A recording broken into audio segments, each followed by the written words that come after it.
Hello friends, इस video में हम सीखेंगे कि ट्रांसपेरेंट फायरवॉल क्या है और ये किस प्रकार से वर्क करता है। ओके, तो ट्रांसपेरेंट फायरवॉल को समझने से पहले हमें एक नेटवर्क डायग्राम की हेल्प लेनी होगी। जैसे कि हमारे पास है यहाँ पे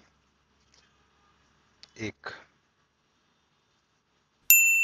पीसी सर्वर जिनको हमने कनेक्ट कर दिया यहाँ पे एक स्विच से। स्विच को हमने कनेक्ट किया एक राउटर के साथ। राउटर को हमने कनेक्ट कर दिया आईएसपी के साथ। और यहाँ पे दूसरी ब्रांच है जो आपके आईएसपी से कनेक्टेड है। सेम कनेक्टिविटी, राउटर से स्विच, स्विच से फर्दर यहाँ पे सर्वर और आपके पीसी। जब इस प्रकार की हमारी कनेक्टिविटी है तो हमने यहाँ पे क्या कर रखा होगा, इन डिवाइसेस पे जो हमारे राउटर्स हैं उन पे हमने कॉन्फ़िगर कर रखा होगा। जैसे कि आईपी एड्रेसिंग,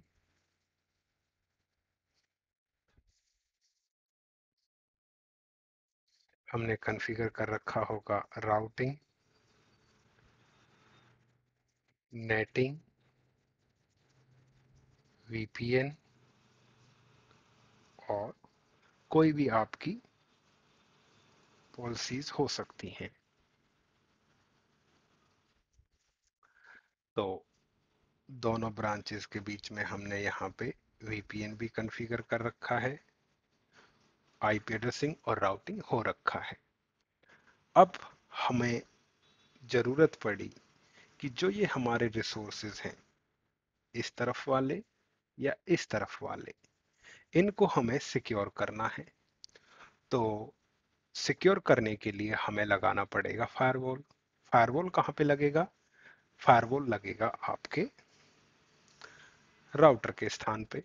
तो जो राउटर है उसके स्थान पे आपने लगाया फायरवॉल। जैसे ही आपने फायरवॉल लगाया, अब ये कॉन्फ़िगरेशन तो हमने किस पे कर रखी थी? राउटर पे। और अब हमने यहाँ पे क्या लगा दिया है? फायरवॉल। जब आपने फायरवॉल लगाया है तो आपको फिर से यहाँ पे क्या करनी पड़ेगी? IP addressing. फिर से हमें करनी पड़ेगी राउटिंग। फिर से हमें कॉन्फ़िगर करना पड़ेगा network address translation, virtual private network और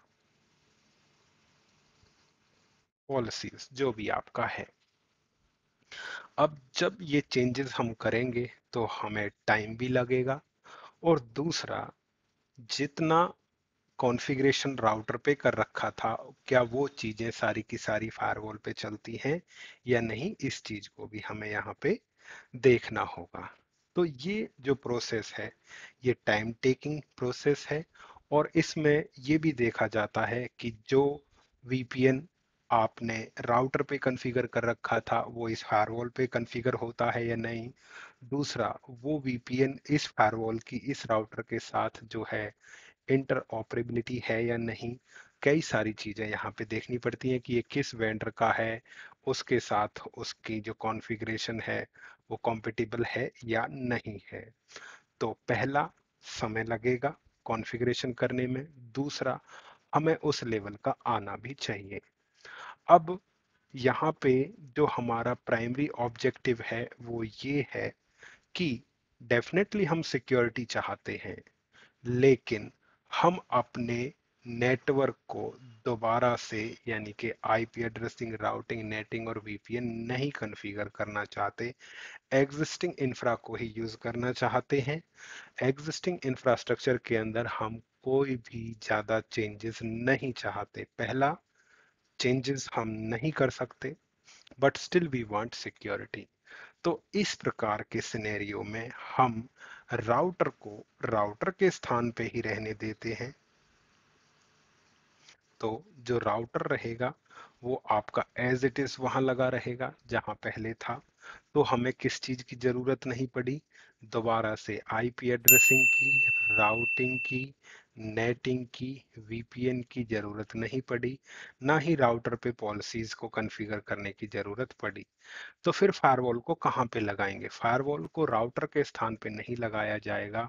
फायरवॉल को आप डिप्लॉय करोगे अपने लोकल एरिया नेटवर्क और अपने गेटवे के बीच में। तो लोकल एरिया नेटवर्क और गेटवे के बीच में हमने फायरवॉल को क्या करना है? कॉन्फ़िगर और डिप्लॉय करना है। फायरवॉल का एक इंटरफेस हम लगाएंगे लेन के साथ, दूसरा इंटरफेस हम राउटर के साथ लगाएंगे, और जो हमारा लेन जो कनेक्टेड है फायरवॉल से, या फायरवॉल जो गेटवे कनेक्टेड है लेन से और लेन जो गेटवे से कनेक्टेड है, उस लिंक को हटा देंगे। तो अब आपका जो ट्रैफिक है वाया फायरवॉल के जाएगा।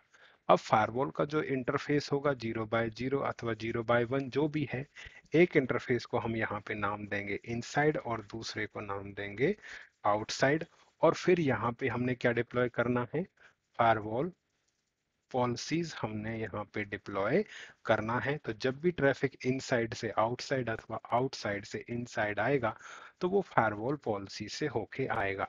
तो ट्रांसपेरेंट फायरवॉल जो है हमारा, तभी हम यूज करते हैं जब हम अपने एग्जिस्टिंग इंफ्रास्ट्रक्चर को छेड़ना नहीं चाहते, उसे चेंजेस नहीं करना चाहते, उसके अंदर हम अल्टरेशन नहीं चाहते, बट डेफिनेटली हम फायरवॉल पॉलिसीज या फायरवॉल अपने नेटवर्क में लगाना चाहते हैं। तो हम ट्रांसपेरेंट फायरवॉल का इस्तेमाल करते हैं। जो ये ट्रांसपेरेंट फायरवॉल वाला फीचर है, उसके अंदर जो हमारा फायरवॉल है, जो फायरवॉल है वो वर्क करता है as a L2 device. L2 device यानी कि वो एक स्विच की तरह वर्क करता है। अंदर से भेजे जाने वाले फ्रेम को वो आउटसाइड भेज देता है, बाहर से आने वाले जो फ्रेम हैं उन्हें इनसाइड भेजता है। दो इंटरफेस का इस्तेमाल करते हैं हम, दो से ज्यादा नहीं, दो ही करते हैं, एक इनसाइड और एक आउटसाइड। तो जो फायरवॉल है आपका जो है लेयर 2 डिवाइस रहेगा, फ्रेम को फॉरवर्ड करेगा, अंदर से आने वाले फ्रेम्स को बाहर और बाहर से अंदर आने वाले फ्रेम्स को अंदर। तो फॉरवर्डिंग तो ये फ्रेम को ही करेगा, लेकिन अभी भी जो ये हमारा ट्रांसपेरेंट फायरवॉल है, ये आपका जो है लेयर 2 से लेके लेयर 7 तक के जो आपके क्या होंगे, पैकेट्स होंगे, उन पैकेट्स को क्या कर सकता है? फिल्टर कर सकता है। और एडिशनल फीचर भी देता है, वो डिपेंड करता है वेंडर टू वेंडर। तो जो ट्रांसपेरेंट फायरवॉल है, वो सॉल्यूशन हर वेंडर के द्वारा प्रोवाइड किया जाता है। जो सिस्को है, उसके अंदर इसको ट्रांसपेरेंट फायरवॉल के नाम से जानते हैं। सेम फीचर आपका पोलो अल्टो के अंदर अवेलेबल है। पोलो अल्टो इस फीचर को वी वायर के नाम से बेचता है। और जो आपका है फोर्टीनेट जो फायरवॉल है, फोर्टीनेट कंपनी का जो फायरवॉल है, फोर्टीगेट जो फायरवॉल है, उसके अंदर आपका ये वाला फीचर जो है ट्रांसपेरेंट फायरवॉल के नाम से भी अवेलेबल है। क्योंकि पोलो अल्टो उसको वी वायर के नाम से बेचता है, तो Fortinet transparent firewall plus V wire दोनों फीचर्स को अपने फायरवॉल के अंदर प्रोवाइड करता है। तो ये था हमारा ट्रांसपेरेंट फायरवॉल। ट्रांसपेरेंट फायरवॉल हम तभी यूज करेंगे जब एग्जिस्टिंग इंफ्रास्ट्रक्चर को हम चेंज नहीं करना चाहेंगे, बट फिर भी हम फायरवॉल अपने नेटवर्क के अंदर लगाना चाहेंगे, जिसके अंदर फायरवॉल आपका लेयर 2 की तरह वर्क करेगा, लेयर 2 डिवाइस की तरह। और वो लेयर 2 से लेके लेयर 7 तक के डेटा पैकेट अथवा सेगमेंट को फिल्टर कर सकता है। क्योंकि अगर मैं यहाँ पे कहूंगा लेयर 2 से लेके लेयर 7 तक के पैकेट्स को फिल्टर करता है, तो हो सकता है कुछ लोग कमेंट में बोले कि लेयर 2 पे तो पैकेट होता ही नहीं है, तो उस के अंदर हमें नहीं जाना है। मेरा कहने का मतलब यहाँ पे ये है कि लेयर 2 से लेयर 7 तक के डेटा को ये क्या करेगा, यहाँ पे फिल्टर करेगा। ठीक है। अब लेयर 2 पे फ्रेम होते हैं, आप लेयर 2 वाले फ्रेम्स को भी अलाउ या डिनाई कर सकते हो। इथर टाइप एसीएल लगा के, सिस्को के पॉइंट ऑफ व्यू से मैं बोल रहा हूँ। लेयर 3 पे आपका पैकेट बनता ही है, लेयर 4 के अंदर सेगमेंट बनते हैं, और एप्लीकेशन लेयर वाले प्रोटोकॉल्स को अलाउ अथवा डिनाई कर सकते हो। तो अल्टीमेटली जो है कहने का मतलब ये है, जब ट्रांसपेरेंट फायरवॉल हम डिप्लॉय करते हैं, तो लेयर 2 से लेके लेयर 7 तक के डेटा पैकेट को हम फिल्टर कर सकते हैं। और ये तभी यूज किया जाता है जब हम अपनी नेटवर्क इंफ्रास्ट्रक्चर डिवाइसेस को की कॉन्फ़िगरेशन को अल्टर करना, चेंज करना, मॉडिफाई करना पसंद नहीं करते हैं। और ये फीचर हर वेंडर के फायरवॉल के अंदर अवेलेबल है। नेम सेम भी हो सकता है, नेम डिफरेंट भी हो सकता है। तो ये था ट्रांसपेरेंट फायरवॉल के बारे में।